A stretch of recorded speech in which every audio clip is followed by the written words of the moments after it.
যে বিষয়টা আলোচনা সেটা হলো ইয়াশা সাগর। বুঝতে পারছেন কার নাম নিচ্ছে? চট্টগ্রাম কিংস দলের একজন হোস্ট নিয়ে আসছে বিদেশের থেকে।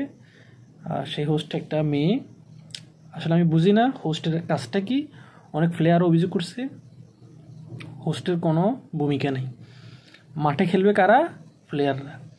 তাহলে হোস্ট খেলবে কোথায়? কথা বললে জামিলা আছে, সে নাকি টাকা পয়সা 50% পেয়ে রাতের অন্ধকারে সে নাকি ফালাই গেছে। এটা সবচেয়ে বেশি আলোচনা হচ্ছে। এখন কেন ফালিয়েছে? সিটাংয়ের আরেকজনের হোস্ট ইয়াকুব, সে একটা ইন্টারভিউতে বলছে কিছুই হয় নাই।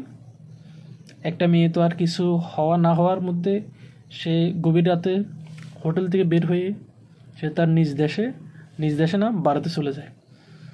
কিছু না কিছু তো অন্তত ঘটছে, একদম ন্যূনতম কিছু হইলেও তার সাথে ঘটছে, যার কারণে সে গভীর রাতে সে ভারতে পালিয়ে চলে গেছে। জানি না কী ঘটছে, সেটা আজও আমরা জানতে পারবো কি না তাও গ্যারান্টি নেই। আগামীকাল সন্ধ্যা 7টায় শুরু হবে বিপিএলের শেষ ম্যাচ, বিপিএলের final. Chattogram versus Barishal versus Chittagong.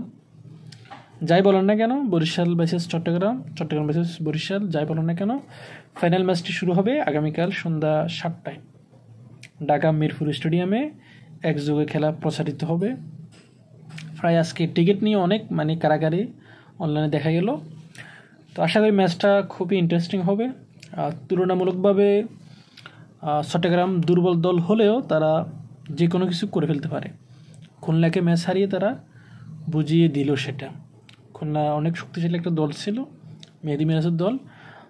আলিসার ইসলাম তার ব্যাটিং, বিশেষ করে আরাফাত সানির ব্যাটিং, তারাই ম্যাচটা জয় করে দিল চট্টগ্রামকে। সো যে কোনো কিছু হতে পারে ফাইনাল ম্যাচ। আমি এখানে তামিম ইকবাল দলটাকে 40% যদি বলেন তাহলে তামিম ইকবাল দলটাকে আমি 80% দিব, চট্টগ্রামকে আমি 20% দিব। ম্যাচের যে কোনো সময় যে কোনো কিছুই করতে পারে। সুতরাং আমি বরিশালকে 80% দিচ্ছি, চট্টগ্রামকে 20% দিচ্ছি ফাইনাল ম্যাচ বিবেচনায়। যদি চট্টগ্রাম প্রথমে ব্যাট করে সেক্ষেত্রে তারা রানটাকে 180-র উপরে নিতে হবে। যদি 180-র উপর রানটা হয় তাহলে একটা ফাইটিংয়ের আশা আছে। চট্টগ্রামের ওপেনের টপ অর্ডার যদি ক্লিক করে রানটা 200 পার হয়ে যেতে পারে। এখন বরিশাল যদি প্রথমে ব্যাটিং করে তাহলে তাদের জন্য রিস্কের ব্যাপার আছে। চট্টগ্রামের প্রথমে তাদের বোলিং, বিশেষ করে খালেদ আহমেদ, বিশ্ব ফার্নান্দো, আলিসার ইসলাম, আরাফাত সানি, সো দুর্দান্ত যদি বোলিং হয়ে যায় তাহলে বরিশালকে 160 কিংবা 70-এর আশেপাশে যদি আটকে রাখতে পারে তাহলে ম্যাচটা খুবই হাড্ডাহাড্ডি হবে। আর যদি বরিশাল প্রথমে ব্যাট করে 220+ রান হয়ে যায়, 220+ হওয়ার সম্ভাবনা নেই, এটা মিরপুরের ফিস। আপনি 12 যদি 100 রান বা 12 যদি 120 হয় তাহলে 220-এর কোনো গ্যারান্টি নাই, মিরপুরের ফিস। অভিনন্দন দুই দলের জন্য, শুভকামনা রইল, তারা যেন ভালো কিছু করে।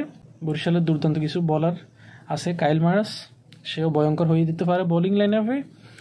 রিশাদ হোসেন তো আছে, সাথে কিছু ফেস বোলার আছে, বিশেষ করে ফাহিম আশরাফ তো নাই, সেক্ষেত্রে জিমি নিশান বোলিং করবেন। এরপরে ইবাদত হোসেন দুর্দান্ত লেভেলে বল করে। সুতরাং আগামীকালের ম্যাচ বরিশালকে সব কিছু বাদ দিয়ে আমি 80%, আর চট্টগ্রামকে 20% দিচ্ছি। কি বলেন?